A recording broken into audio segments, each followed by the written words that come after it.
ये क्वेश्चन क्या कह रहा है, डायग्राम भी नहीं, CD and GH are respectively the bisectors of ACB and EGF. Tough line. Such that D and H lies on AB and FE of triangle ABC and EFG if triangle ABC is similar to FEG. चलो ये एक अच्छी information मिल गई, ये बढ़िया information मिली है. ABC is similar to FEG. तो दो ट्राइंगल बनाते,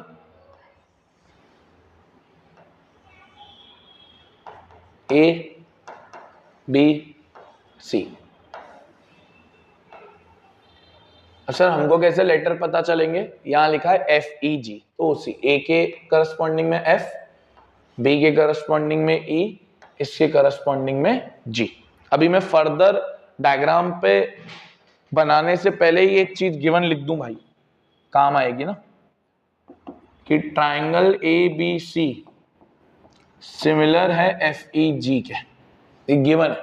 तो क्या क्या इक्वल हो जाता है, A बराबर F हो जाता है, B बराबर E हो जाता है, C बराबर G हो जाता है.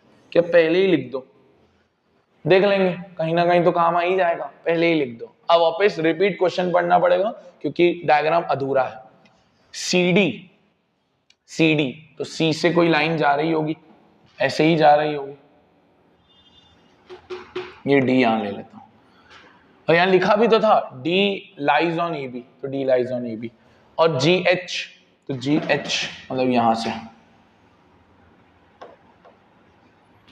और यहां पर भी लिखा था HFE पे आ रहा है, HFE पे आ रहा है. Perfect. CD and GH are respectively the bisectors, bisector मतलब कट करता है इक्वल भागों में, ACB और EGF. तो ACB मतलब ये दोनों एंगल इक्वल, EGF यानी ये दोनों एंगल इक्वल, ऐसे. ठीक, तो ये तो हमारा डायग्राम बन पाया है. अब सॉल्व करने से पहले 3 पार्ट्स हैं, बट सॉल्व करने से पहले हम एक कॉमन सेंस की चीज सोच लेते हैं, है ना, कॉमन सेंस की चीज सोच लेते हैं. इसको पहले तो मैं एंगल 1 नाम दे रहा हूं, इसको एंगल 2 नाम दे रहा हूं, एंगल 3 नाम दे रहा हूं, एंगल 4 नाम दे रहा हूं, क्योंकि बार बार लिखना है ना, इस वजह से. अब जरा सुनिए, B बराबर E दिया है, डन. C बराबर G दिया है, मतलब पूरा C पूरे G के बराबर है, पूरा C पूरे G के बराबर है. C के दो भाग हो रहे हैं, 1 और 2, 1 और 2 आपस में बराबर है. G के दो भाग हो रहे हैं, 3 और 4 आपस में बराबर है. तो अगर मैं आपको बोलूं, मैं एक असम्पशन ले रहा हूं ताकि आपको थोड़ा क्लियर कर पाऊं, मैं अगर बोलूं एंगल C 100 डिग्री का है, तो ऑटोमेटिकली एंगल G भी 100 डिग्री का हो गया, इक्वल लिखा.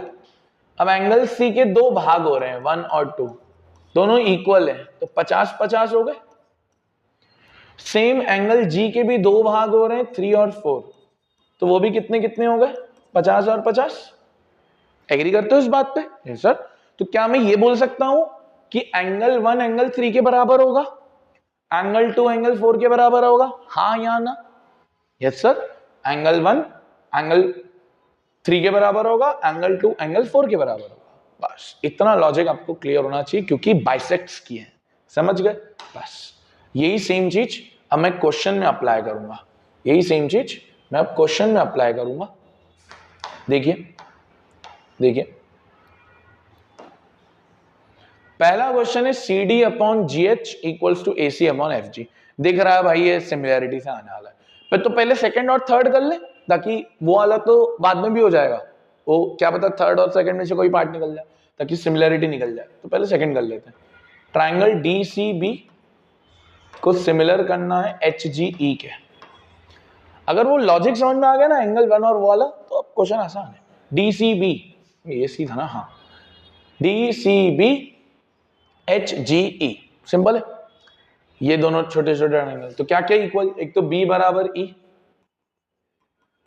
गिवन, ये लिखा हमने, और अभी बात करी थी 1 और 3 इक्वल होंगे, 1 और 3 इक्वल होंगे.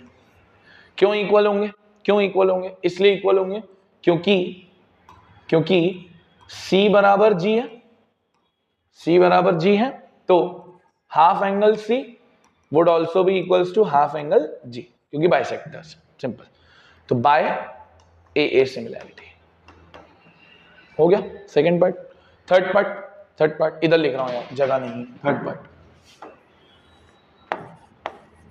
ट्राइंगल DCA सिमिलर करना है HGF के, इजी होगा। DCA HGF। अब तो तुम खुद दिमागदार हो यार। A बराबर F, 2 बराबर 4। A बराबर F गिवन 2 बराबर 4।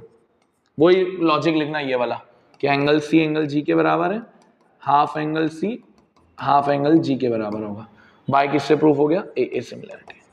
अब सर रही बात फर्स्ट पार्ट की, तो चेक करना पड़ेगा क्या इन दोनों ट्रायंगल में से सिमिलर हो रहा है, क्योंकि और तो कोई ट्रायंगल ही नहीं बचा, सभी हो गया। चेक कर लो। CDGH चाहिए, चेक करो थर्ड वाले में आ रहा है क्या? CDGH आ रहा है। ACFG लो थर्ड वाले में आ रहा है क्या यार? तो अभी हमने प्रूफ किया कि कौन सिमिलर हुआ है? DCA सिमिलर हुआ है HGF के, सही। तो CPST लगाओ, क्या लगाओगे? DC upon HG CA upon GF, ये तो प्रूफ करना था CPST। ओके, छोटा क्वेश्चन था, बट छोटा बस इसलिए था कि वो समझ में आ जाए कि 1 और 3 इक्वल है, 2 और 4 इक्वल है। फिर ये क्वेश्चन बच्चों वाला है, थोड़ा दिमाग लगाना पड़ता है बस वहां पर।